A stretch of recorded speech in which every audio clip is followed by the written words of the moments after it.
يسدين سر أما آياتاني تر دعاي أم حالة كيتر موسى لدايق بو إستا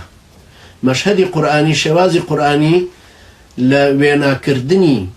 چیرۆکە کانە بەم شێوەیە سەرەتا ئەبینی جاری وایە دوو ئاەت باسی وەزعێگەکە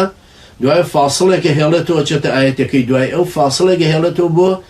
مێشکی متەلەقی ئەو کەسەی کە قورئانەکەی وەرگرتووە اینجا خۆی تەخمینی ئەو حاڵەتانە بکە ئێستا حاڵەتێکی کە خوێنینەوە چیرۆکەکە تێگەین حاڵەتێکی ترس و تۆقین هەیە حاڵەتێک هەیە ئەم تاغوتە مامانی داناوە بە دیار هەموو ئافرەتێکە و کەوا حامیلەیە هەر لەگەڵ مناڵەکەی بوو یەکسەر سەریە بڕنەی کوژن ئەم حاڵەتە جەوێکی ترسناک و تۆقینی لە ناو میسرا دروست کردووە پاشان ئەم مناڵەش لەم کاتەیە لەدایکە بێ لەم کاتەی کە ئیتر کوشتنەکە حتمیە مسۆگەرە لەبەرەوە بەڵام چونکە خوای پەروەردگار لە سەرەتاوە فەرمووی وەنورید ئەن نەمونە عەلە الەذینە استوضعفوا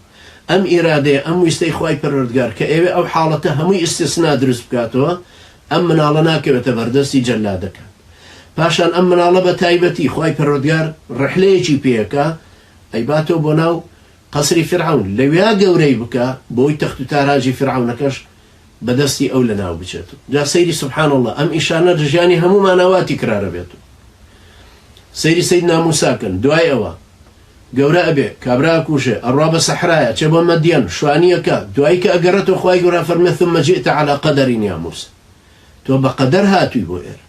هەر یەکێک لە ژیانی هەر یەکێک لە ئێمە ئەم جۆرە قەدەرە ئەبینین خوای پەروەردگار هەڵی گرتوین بۆ شتێک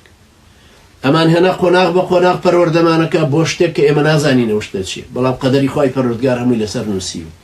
سەیری کەن دوای ئەوە خوای گەورە باسی مەقتەعی دوای ئەوە کاتوو ئەم حاڵەتەی کە بەم شێوە زەلیلیە هەیە بەم سوکایەتیە بەم دڕندایەتیە ئێستا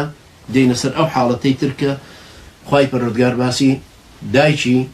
موسى على نبينا عليه الصلاة والسلام